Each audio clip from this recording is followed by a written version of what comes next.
Hi, everyone. Seems as though there's a few more people coming in.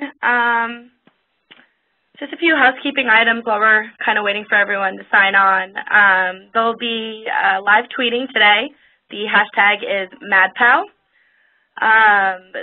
There'll be 15 minutes at the end for Q&A. If you have any questions during the seminar, definitely feel free to either privately chat Dustin or I, actually preferably chat webinars, or you can select Courtney Parkinson. With that, you can also list or ask any questions in the Q&A as well on the right-hand side.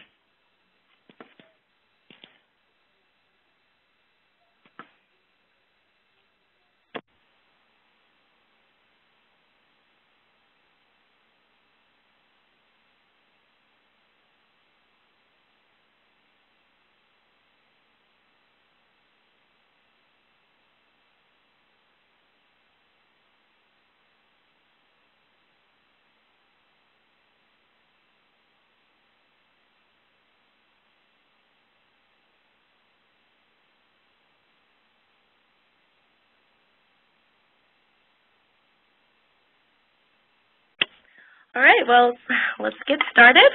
Thanks again, guys, for coming. Welcome to Mad Pow's interactive seminar series.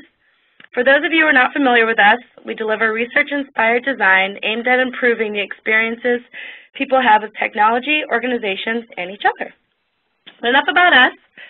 The interactive seminar, Beyond Gamification, Architecting Engagement Through Game Design Thinking, is the fourth interactive seminar in our monthly series.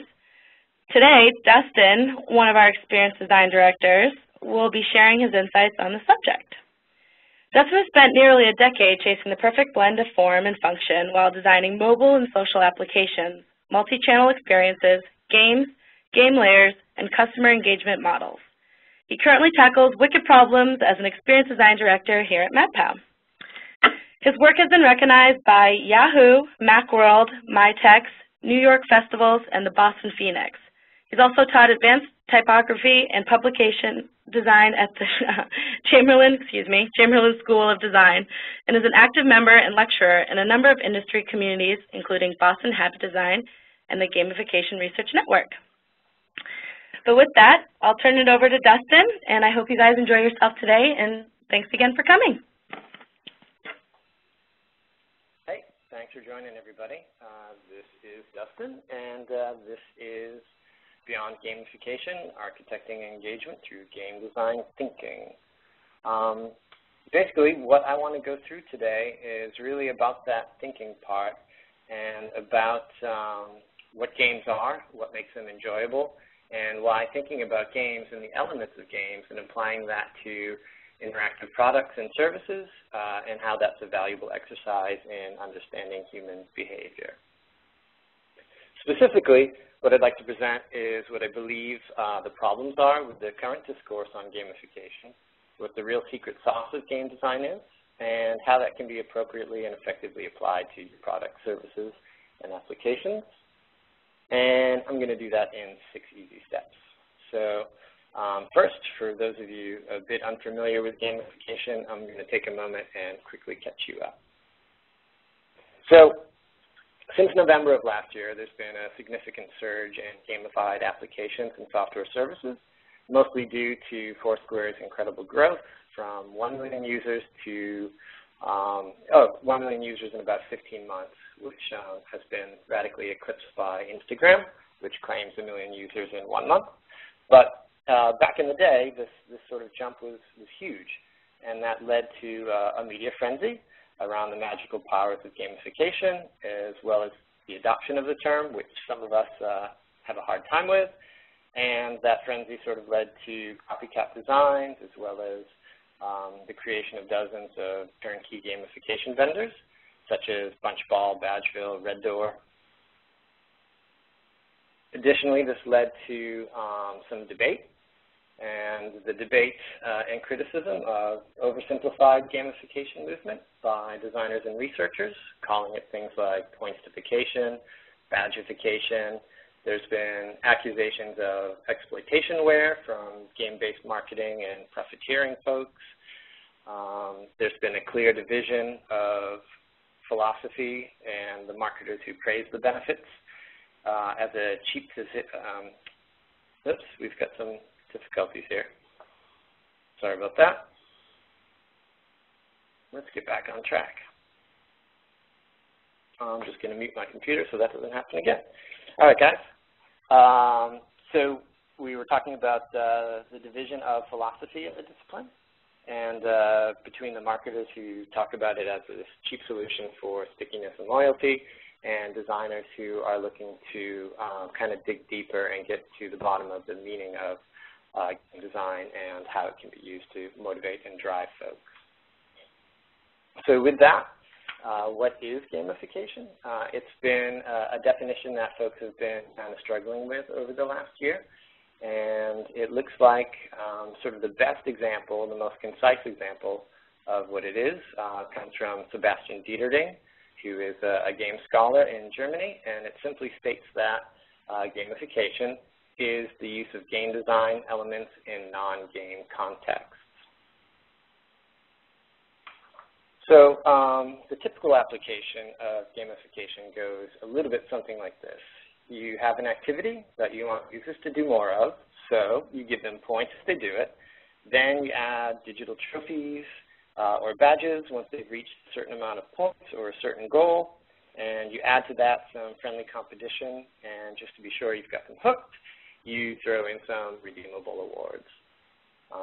And you apply this to certain contexts like fitness, finance, commerce, fundraising, education, sales, productivity, sustainability.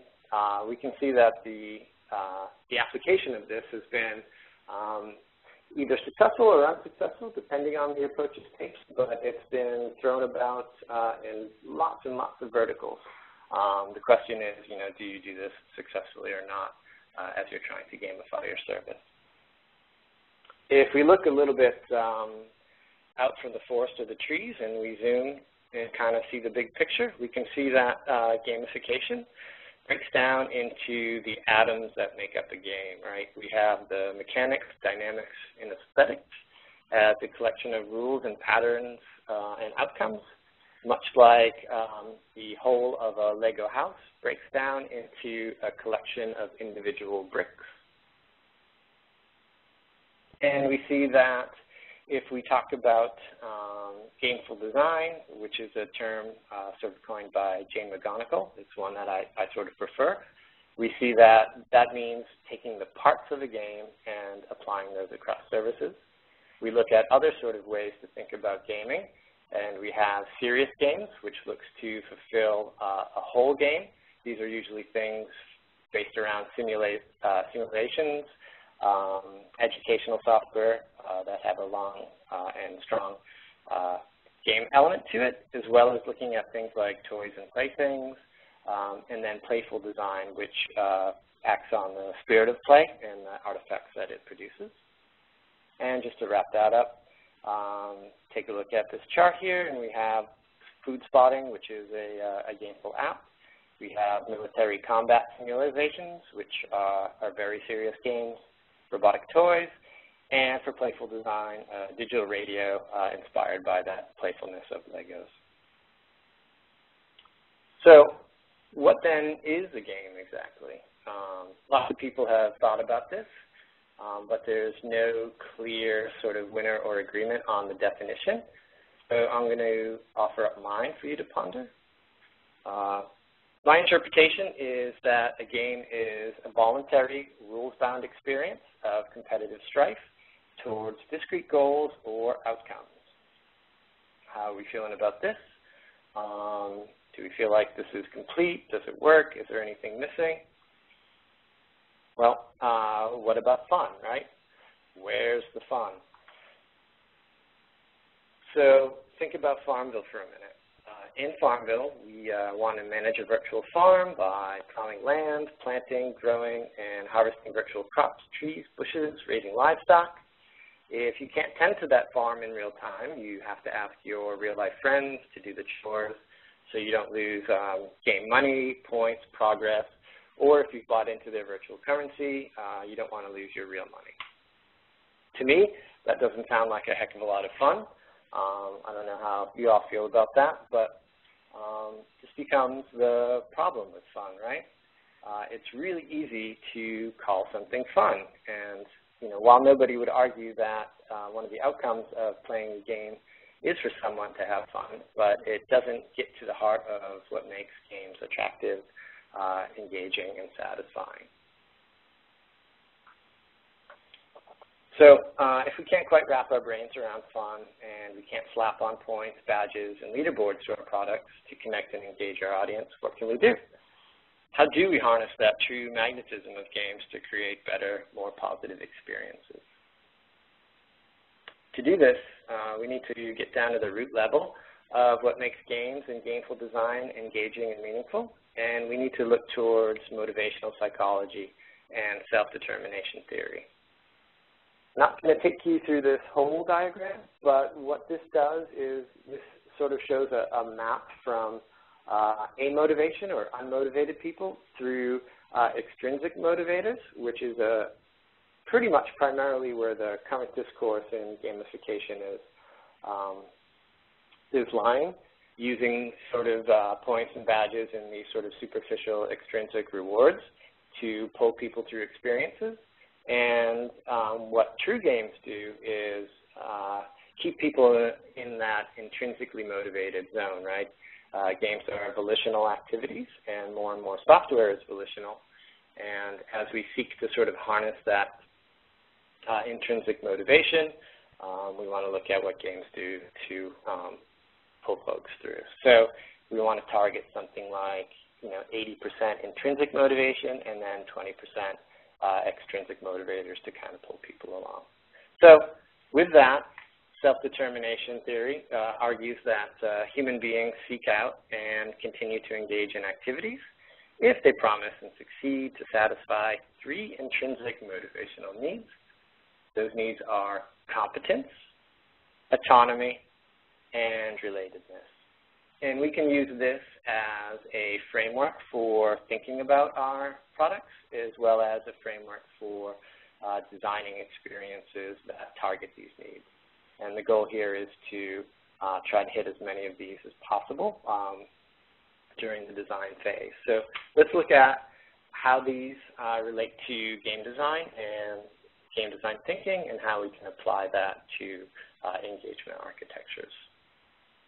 First off, competence is meaningful growth. It's our intrinsic need to feel a sense of mastery or effectiveness in what we're doing. And this is a lifelong journey, right? No matter what we're doing, we're trying to improve certain conditions or portions of our lives, right? We're trying to get better at our jobs. We're trying to be healthier, get more fit, have better relationships. We continue this path from the time we're born, learning to hold up our head, crawl, walk, run. And we do this, throughout our lives, this continual journey of mastery. And, this is positive because that feeling of effectiveness energizes us and motivates further action. And when we don't feel so effective within a system, we have decreased motivation, and that also brings about sort of negative psychological impacts. So games specifically do an expert, masterful job of creating that path to mastery, right? That's that experience over time.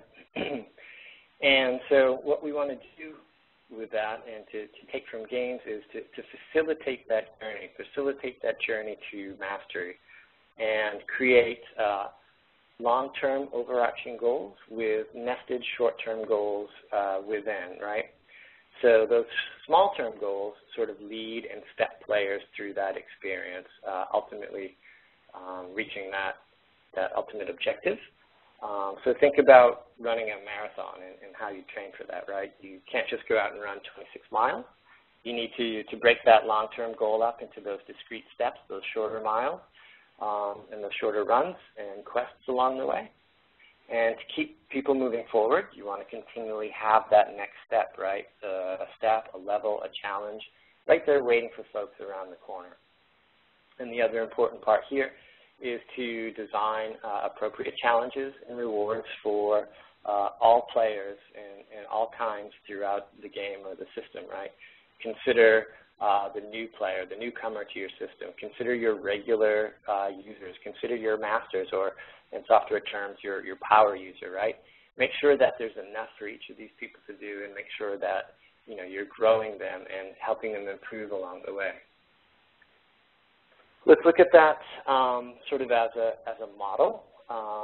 So if we think about that ultimate objective, or what it means to win the game, and this can be your players' aspirational goals or that end game state that you want them to achieve, right? And that can align to a single or several long-term goals, depending on how far-reaching your objective is. And in there, we have to nest those short-term goals. And from there, in those short-term goals, we want to create a series of actions, right? These actions are things you want your player to take that pushes them along their way to victory, right? If you look at this and think about it, it's a bit like setting SMART goals, if you're familiar with that SMART goal acronym. The other really important part of these actions, right, these steps towards achievement, these victories, these bite-sized things, is that there's a feedback loop that needs to be associated with these actions, right? Feedback is our method of evaluating performance, and that drives confidence towards achieving goals.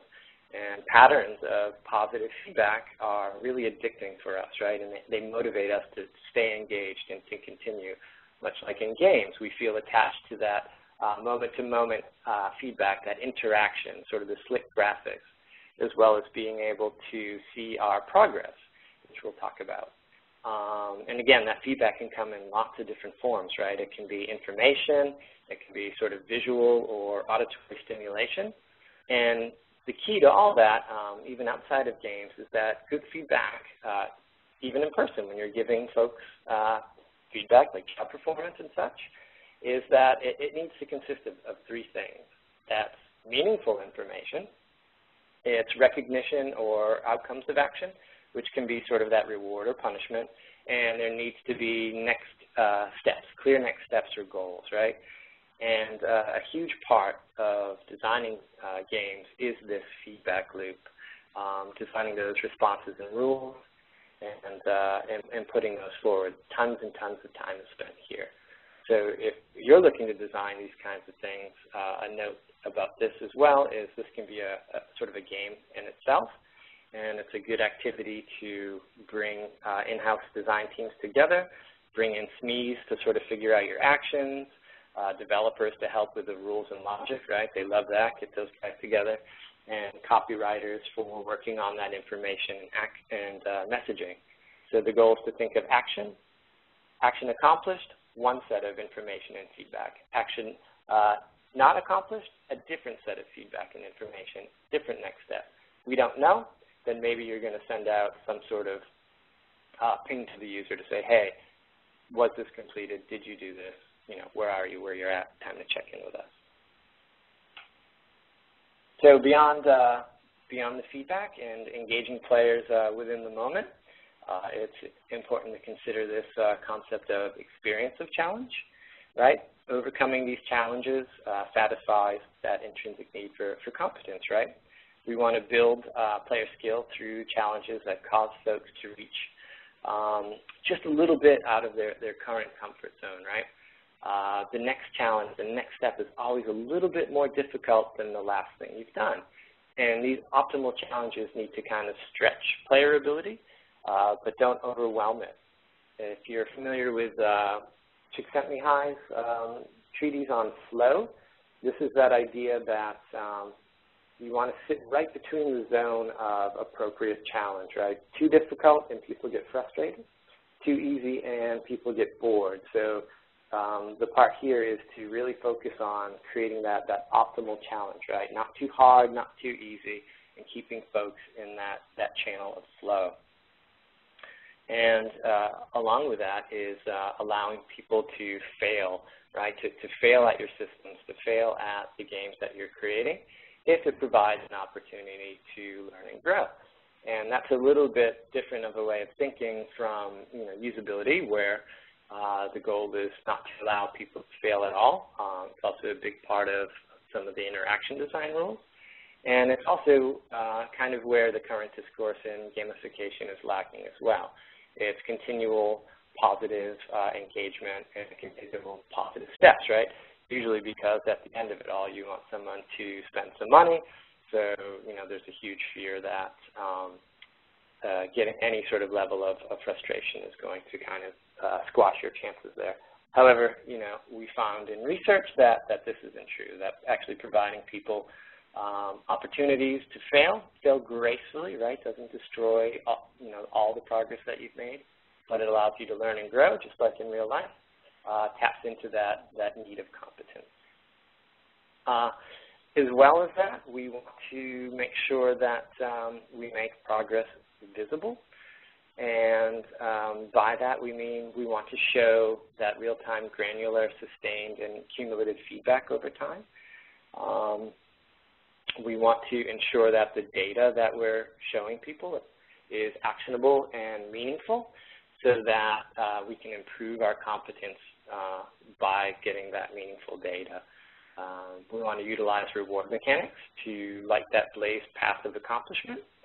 And we also want to remember that it's not about those sort of shiny and digital trophies or badges, that it's more about that meaningful growth and that meaningful achievement, right? So you can think about it in terms of giving rewards when people have done something, of real value, rather than giving rewards for sort of meaningless tasks. So for another example, if you think about rating movies, right? So a lot of systems are asking people to, come on in, rate a movie, rate 10 movies, rate 50 movies, rate 100 movies. We give you a point, we give you a badge, depending on how many of these things you do. This is good for system. This is not very particularly engaging for people, right? It's the same activity over and over again. It's meaningless to me, so I'm going to hack the system. You're going to get one-word responses, great, sucked, thumbs up.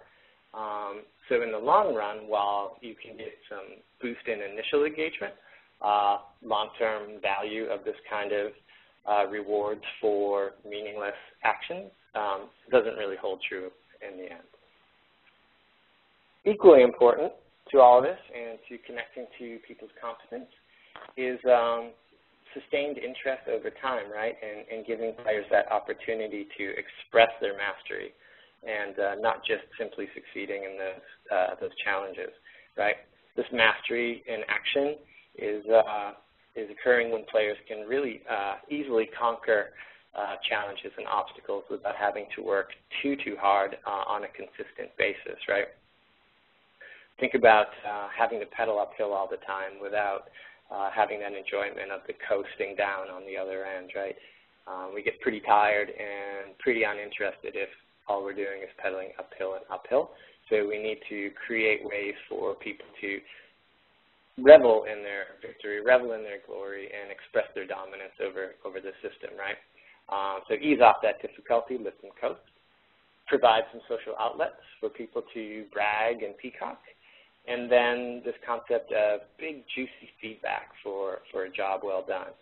And juicy feedback is a game term, which people like to talk about sort of the blitzkrieg of success, when the pinball machine blows up and the lights ding and the rainbows flash, as well as sort of in gaming and gambling, where you hear the intense sounds and the flashing lights. For the activities that you have people take. And if we check that out as a visual example here, we can see that in Rock Band, it's all feedback, right? The entire interface for this game is feedback. We've got sort of clear and semi-unobtrusive feedback. It's immediately responsive. We can see the granular and sustained feedback that we talked about. Plus, we have next steps, or which button to mash next, always coming up. It's all feedback. You can see how you're doing and adapt, and you can see how your bandmates are doing, as well as how you compare to them. There's auditory cues beyond the music notes, right? If you've ever played, you notice that the crowd will get louder as you do better, and it'll start to boo when you do really poorly, right? So it's really juicy. It's all juicy feedback, and I think the systems that we design today need more juicy feedback. If you know, if you've asked someone to take 2 hours out of their life to fill out a health risk assessment form, and once they finished, you give them, you know, a 2-inch gray square that says, you know, congratulations, or not even congratulations, thanks for filling out this form. Not really rewarding. I just spent 2 hours of my life, you know, sweating over all this information and wondering what the outcome is going to be, and you give me one, you know, stinking pop-up that says, great, you're done. So think about ways to interject juiciness into the products that you design. This, you know, may not be appropriate in all states, so let's take it down about 10 levels and look at everyone's favorite animation icon, Clippy. So this is that sort of concept of juicy feedback applied to productivity software, right? Much more laid back, however, it's still really juicy for a Microsoft Office product. We've got, you know, clear acknowledgments, congratulations. We've got achievement awards, plus 10 points, and we've got clear next steps, right? Apply for that job. Additionally, over there on the right-hand rail, we've got some balloons animating, and there's also some nice sound effects that go with this. So concept of juicy applied more to a productivity application. One other thing to look at really quickly, if you've never examined the visual thesaurus that's online, if you check this out and compare it to the typical web-based thesaurus, you'll notice that here there's juicy feedback all over the place. It really has a lot to do with the control and the interactions and the way you can interact with it. So it's a pretty fun and engaging way to use the thesaurus. I like it a lot. I suggest checking it out. And moving on. So that's competence. Let's talk about autonomy, right? This sense of meaningful choice, right? This is our experience of volition or choice, our decisions or actions, right? So in activities which we feel like we've got the freedom to choose and create the experience that we want for ourselves, the more likely we are to be energized and motivated to engage in those activities. With that, keep in mind that the game sort of belongs to the user, right? We design the artifacts, but once we've published, it belongs to the people who use it, right? So give them opportunities to provide choice, control, and personal preference into the system, right? Doing this leads to deeper engagement and loyalty. Provide that right level of feedback, the right kind of information, data, choice, for people to make the best use of their autonomy. And another concept from game design is that experiences and the pathways can be designed on rails, as we call it, which sort of limits the actual freedom, but gives that illusion of full freedom. So having determined pathways through your architecture, through your navigation, through the steps in a form, but allowing people to do things in certain orders, right? So the end state or the ultimate objective is the same, but you have these branching pathways, which we'll talk about too. The other thing is opportunities for action, right? These opportunities for action can be defined as the options that people perceive that are available to them at any given time during an experience. And your goal here is to maximize those number of things people think that they can do with your system. Along with that, you want to provide a variety of ways to play or interact. Is it competitive? Is it cooperative? Is it solo? A big movement now is that sort of online collaboration tools and cooperative collaboration. It's also going to be sort of taking off over the next few years as a discipline in its own. If you Google that, you can check that out on your own as well. You also want to provide this sense of increasing opportunities of action to motivate people, keep them sustained, give them varieties of challenges, different ways to interact, secrets unlocked. So as people sort of go up in a level, as people become more advanced with your system, make sure that they have more things to do, right? What you want to try to avoid here is people losing interest because after they've fully grokked what you have to offer, that they no longer feel like there's things to do, right? So you want to try to keep that feeling of big fish, big pond. Keep people involved, keep them in, strive for variety, volume, novelty. And those multiple pathways that lead to that desired end state. If you think about that in terms of skiing, right, the main objective is to get down to the bottom of the mountain, but there are appropriate pathways, appropriate branching pathways for people of all levels, as well as, you know, a multitude of choices to get on down. Thinking about relatedness. So relatedness is our intrinsic desire to connect with others in a way that feels authentic and supportive. And we've seen in the social media movement over the last 3 years that this has done, you know, wonders to transform the web and transform the digital products that we're creating. It's important to satisfy this need for connection wherever possible. And games, of course, being a very social and very deeply embedded into culture, does this very well. So as mentioned, you know, we're intrinsically motivated to seek those meaningful connections with others.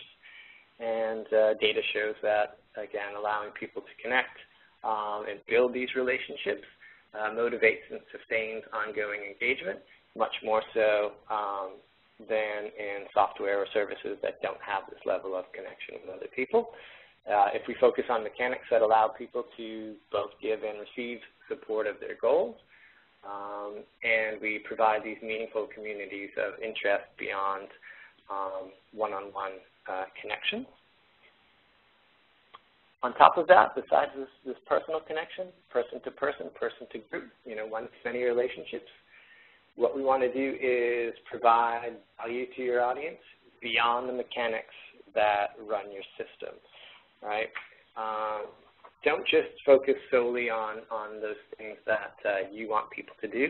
Remember that your product needs to be meaningful to your audience on a personal level as well. If you can tap into content that people are passionate about, things like health, wealth, pro-social, and provide recognitions for the actions that matter for those players, not just the actions that you want them to take, you're going to go a long way to tapping into this need of relatedness and creating those architectures of engagement. Another big important part is allowing users to interject their own long-term and short-term goals into your system if you can. And a good example of this is Mint.com. So when Mint launched, right, it had you know, sort of a slow climb and great numbers once people started to realize what it was. And this was you know, a great interface, great interaction, a really usable and clean and interesting way to look at all your financial data, right? So this was intrinsically motivated because we are deeply connected to our finances, you know, something that we care about. But what Mint found was, over time, this engagement level started to slip, right? Once people sort of fully grokked the system, they understood how it worked. They understood by looking at the graphs and the data, they could sort of stay up to date on you know, their financial health. Those numbers started to slip, that engagement slipped. So what did they do? They created this concept of interjecting your own goals into your system, right? So why are people looking at their money? It's not just to sort of see the score or what their top dollar is or what their best bank account is. It was to do things. It's to do things like pay off loans, save for college, buy a vacation home. These are what connects to people. These are those meaningful goals that you want to interject into the system. And this, you know, again, sort of bounce Mint back from, you know, bids to total domination in the finance sector. Beyond human. We want to talk about sort of the connections we make to our system. This is Gertie.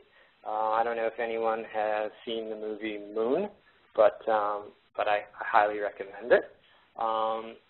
What we've started to see is that in recent research that computer agents, digital avatars, non-player characters, and even sort of the system response dialogues that you script has a motivational impact on the people who interact with your products, right? These sort of positive relationships create sustained and ongoing engagement, and sort of negative or sort of indifferent copy and different dialogues sort of have the negative effect. So it's really important to remember about this, that scripting and the text and the relationships you set up human to system is really important, and that you need to spend time on crafting that voice and tone when you're scripting your content and your dialogue and your system responses. So that kind of goes through really quickly how we can tap into player needs and self-determination theory. To take this a step further and to look at kind of a step-by-step model of how we can not only apply that but also take it to the next level, let's look at this framework for success and talk about the steps that you can take to kind of build these architectures. First thing is, if we look at this model overall, what this does is it shows that where we focused is that sort of top left corner, and I wanted to spend the most time there because I definitely think that self-determination theory and satisfying these basic needs is the crux of it all. But in addition to that, what you need to consider and refine for are people's individual differences as well as their social influences. And we take those aspects and we sort of look at them through lenses of interest. And what I mean by that are specific game mechanics like competition, time pressure, targets. By running those through and running the actions and activities through these different lenses of interest, we can hope for outcomes of satisfaction, meaningful interactions, yes, even fun, and that leads to engagement over time, flow, and durability. So how do we do this? Step one is a really important step, right? The first thing you want to do is know exactly why you or your client is wanting to gamify a product or service. Think about how it benefits the user, and think about if they're going to enjoy this or not, right? So gamification is not a panacea for all your sort of engagement and monetization problems. It's not going to fix the fundamental flaws in your product offering. So you really need to kind of consider why you're looking at gamifying your system and what you're hoping to get out of it. If you can satisfactorily answer those three questions, then you want to start to think about those business questions, right? What are the goals of the business? How are we going to get our users to fulfill those goals? And what are the actions we want our players to take throughout the product that can help fulfill those goals? Step two is to look at the players and to know your audience. And this is definitely key to putting your whole engagement plan together, right? Who is your audience and what are they trying to do? Why are they trying to do it? And how do we design something that's going to connect with them in a meaningful way?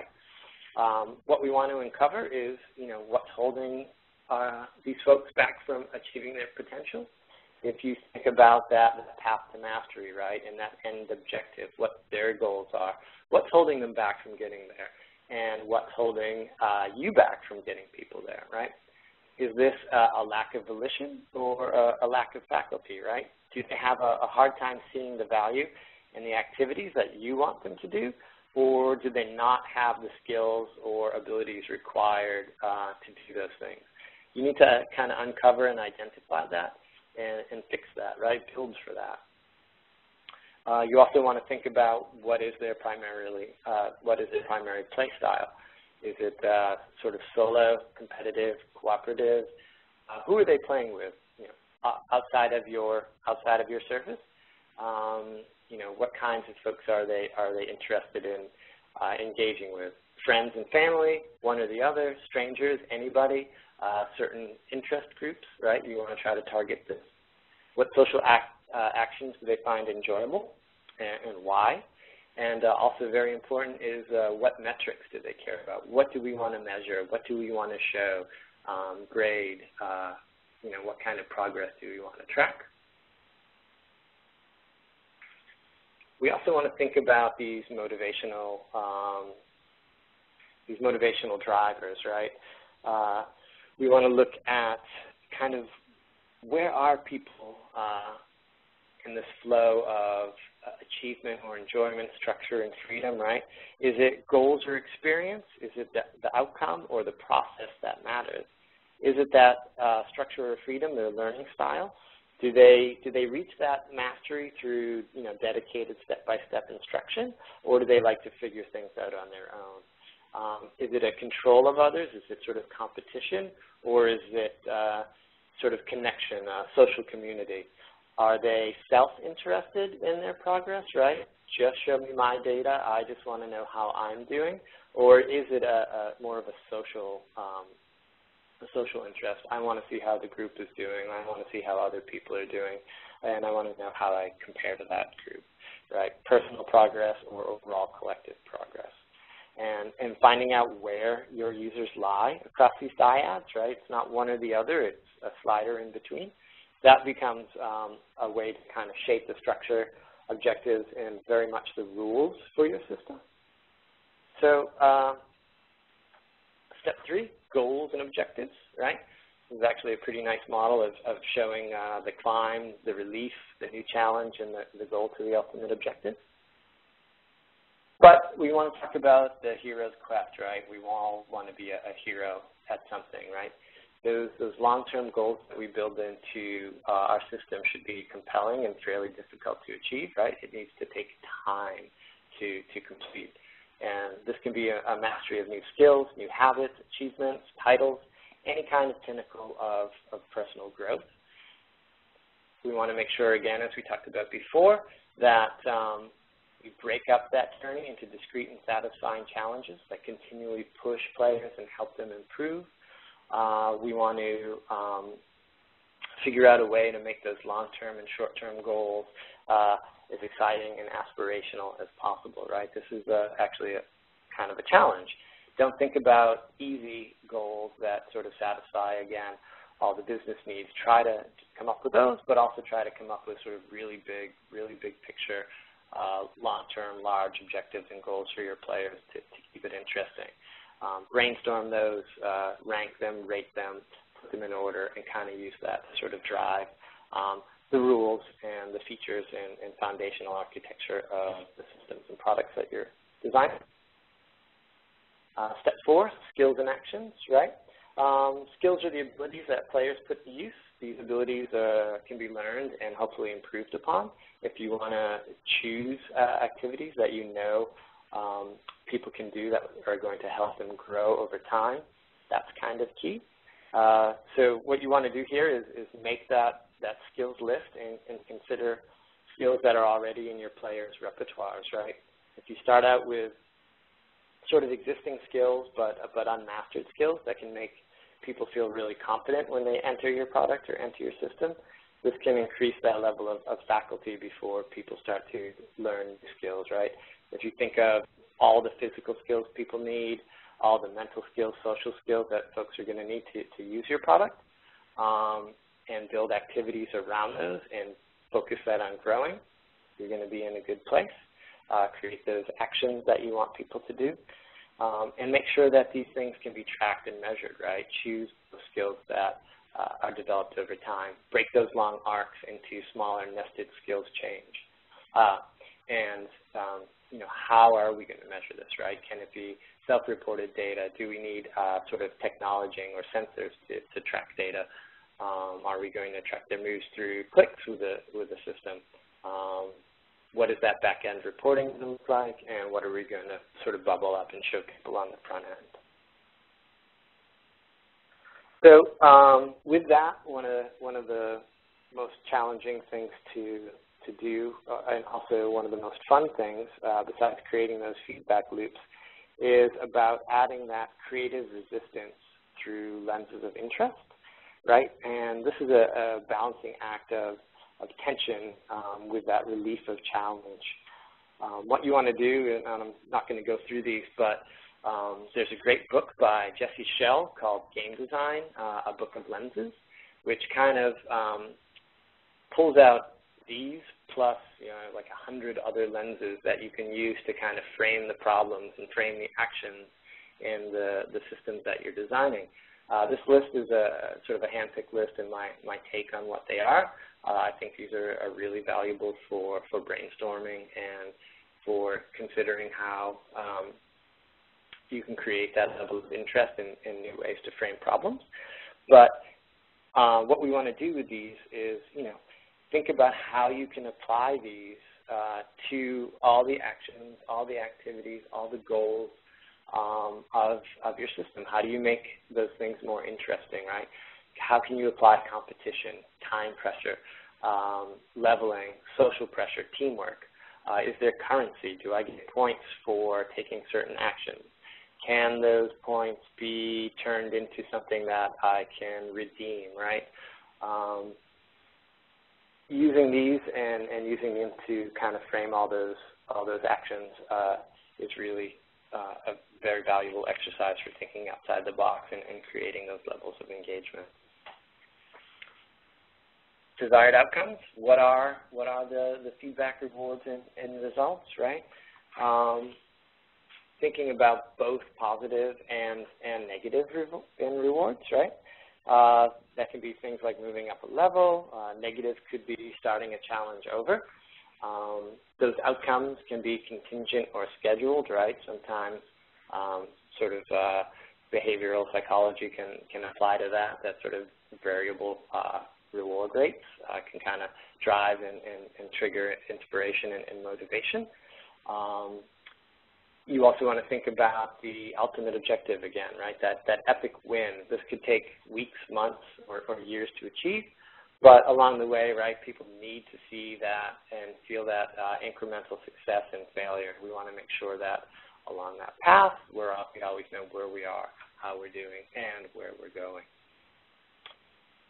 Step 7, right, play, test, and polish. I want to address this. And more importantly, kind of that idea of experimentation and iteration, right? We are past the age of designing to the nth degree before releasing our products, right? The best learning for business owners is the learning that you get that comes from what you uncover when the product is already released and in the wild, right? Games and gaming platforms do this fearlessly. It could take them maybe till version 2 or version 3 to sort of perfect the product that they have.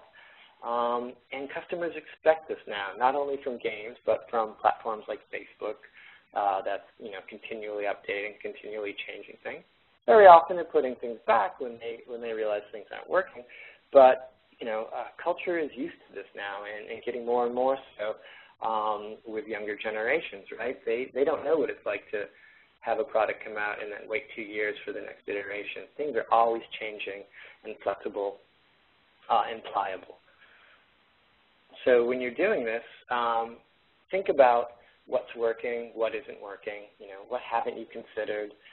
Is this game personal enough for your players? Do they feel it's tailored to their own unique personality? And are you tapping into those needs of competence, autonomy, and mastery? Also, what's going to keep it interesting in 10 weeks' time, in 8 months' time? The other thing to consider, too, is when you reach that epic win, that's when it's time to go back to the drawing board, right? When a majority of your users have fully grokked this system, have gotten to that end state, it's time to refresh and re-update it. So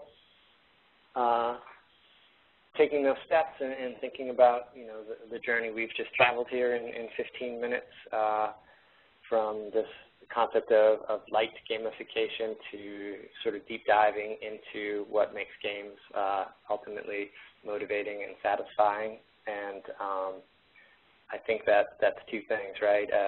At its worst, gamification is selling those incentive systems and turnkey solutions under the guise of games. And at its best, it leverages the psychology of intrinsic motivation with the practice of design, right? Games are motivation engines, right? They're volitional, and they continue to engage and inspire people to interact with them. There's tons of opportunities right now to evolve gamification past those shallow extrinsic tactics and move it towards a more balanced gameful design, which I'm hopeful we will get to, right? And since these games are designed with the primary purpose of entertainment, right, shouldn't they be able to make other non-game products enjoyable as well? Wouldn't that look something like this, right? If you think about this hierarchy and evolution of designing first functionally, things work as programmed, to usable, can be used without difficulty, to aesthetic, appealing to the senses, and considering this next level of pleasurable interfaces and pleasurable software. Is it enjoyable to use? We need to put more enjoyment into the products that we're designing. And then ultimately, if we can interject personal significance there as well and start to create, you know, products that truly shine, that connect on a personal level, give that level of meaning, I think that's definitely sort of our ultimate goal, our ultimate objective, our epic win. So, you know, technology and fads are always changing, but our core basic needs do not, right? If we kind of focus on that and work to describe games and gameful experiences in terms of the genuine need satisfaction, rather than simply calling it fun or thinking about fun, it allows us to speak meaningfully about the value games have beyond leisure and diversion, and what gamification can and should offer when offered correctly and designed correctly, targeting those needs, refining for personal preference and social influence. We can really start to build motivating and engaging experiences that drive us closer to these top-level ideals of pleasure and meaning when creating product software and systems. I know this is one of my goals here at Mad Pow, and hopefully you can kind of take some of this and start to put it forward into your own work. And that's it. Thanks so much, guys. We have about a little less than 10 minutes for questions, if there are any questions. And also, I know we're going to make this deck available. I've included some references at the end, so if you grab this, if you let Courtney know, some great books to read along the lines of game design thinking, sort of high-level theory, sort of game making, a little more technical, and then, again, what I think is incredibly important is this handbook of self-determination research, and as well as a really great and new video from James Paul G., which I think is worth a look too. So thanks. Any questions?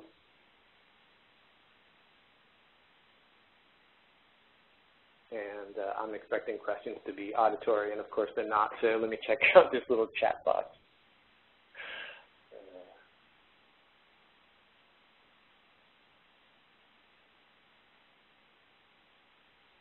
Doesn't appear like it. I can't hear you. Nope. So I guess I'm switching over to chat.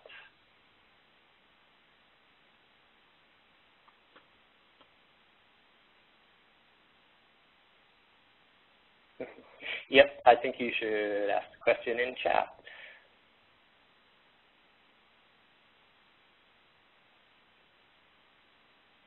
So the question is, what are some good examples of gamification or companies that have good examples? Let's see. I would say some of my favorite examples, things to look at would be, one of my favorites is Health Month by Buster Benson, which creates sort of a game environment around behavior change and health goals.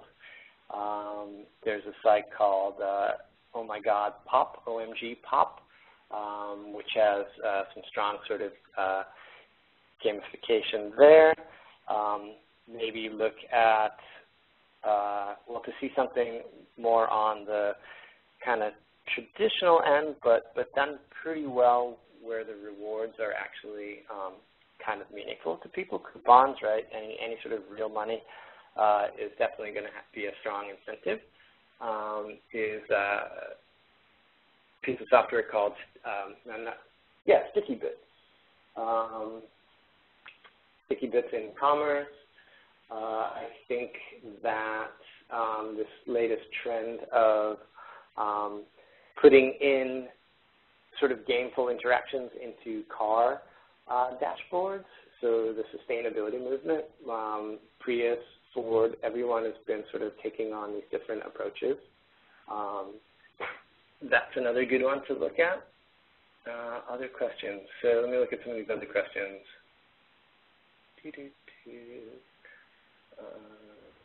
Yep, Nike Plus is great. I've not seen my coach. Yep, do well with goals, but maybe not connected to others. Yep, could be. I would say that's true, although Nike has sort of gone out of its way recently in updates for creating that connection with people, creating those teams, creating those group runs, as well as allowing, actually one of the coolest things where they are tying into that social connection is if you are doing a run on Nike Plus and you're letting people know, it's sort of posting to your Facebook wall, that your friends, everyone you're connected to on Facebook, can, by replying to the push that it has, like I'm on a 6K run, they can say, you know, yay or hooray, and it will actually send you auditory cheers back through your headphones, which I think is pretty darn amazing. So your friends can kind of usher you along during your run. Whoops. All right, there's suddenly a ton of questions. Let me see if I can catch up, guys. And if we don't get to it here, you can feel free to follow up with me via email or through Twitter. Happy to do that too. All right, let's see. Have you played with making the design process a game? Think how play and failure align to improv and that kind of game or play. Yeah, so internally or additionally with clients and setting up workshops either for workshop's sake or workshops as a kickoff to project engagements at Mad Pow. A big piece of this, of what we do, is try to set up what we call a design studio. And, you know, one of the things we like to do is create a variety of activities that can be sort of gameful and playful to help people kind of break out of the box. If you look at the book Game Storming, which I would highly recommend to anybody to do, it talks about ways to set up appropriate sort of gameful meetings, which you start to ideate, you brainstorm, and you start to explore those ideas, and then you start to refine those ideas. So there's little mini games through each of those phases and activities that you can get everyone involved in and help to actually create, you know, really valuable design output in sort of a fun way. Additionally, that framework I set up with the, oops, I was going to try to kick it on, but I blacked out my screen. With the actions, rules, and feedback, you can actually play that as a game, right? So you can create sort of a two-player game where one player holds objectives. They hold, complete, incomplete, or don't know, and another person acts as the system where they put in the action and they put in the feedback. So player 1 says, here's my goal as person. Player 2 as system says, this is the action we're going to give you. You say, I did it, and then player 2 says, here's a piece of feedback, here's an achievement, and here's your next step. And you can kind of play this, play test it as a mini game all the way through the rules and the systems of feedback that you've designed. Pretty fun, I think. And we've got 1 minute left. I don't know how much else I'll get to question-wise, but ribbon here too. Awesome, agreed. Pretty fun. Right, so there's a really good question on serious enterprise apps without looking gamey or silly. That's really a great question, and that's very important to uncover, those reasons of why. Are you gamifying, and is this appropriate, and what are those sort of side chain behaviors that you need to consider? A big piece there, too, is if you look at Salesforce, which had Bunchball create a gamification sort of layer to it, and to try to keep people engaged and motivated and moving forward and being better salespeople. But really what that ended up doing was creating this big brother effect where people now felt like the company was tracking and watching their every move, and it was actually demotivating. So there all are sort of side repercussions that you need to consider when gamifying enterprise-level applications. And we are at 2 o'clock. So that's all I've got for time for you today, but definitely reach out. I'm happy to continue this conversation, and those of you that are into gamification and game design, love to chat more anytime. Great, thanks, Dustin. Thanks everyone for coming. We'll be sending out the slides and recording here shortly via email. So if you've registered and put your email in, or if you feel the need to resend that to me, feel free to do so. You can send it to either webinars@madpow.net or cparkinson@madpow.net. And yeah, thanks again for coming. If you have any other questions, feel free to ask us. And we look forward to seeing you guys in our next interactive seminar. Nice job, Dustin. Thanks, everyone. Thanks, guys.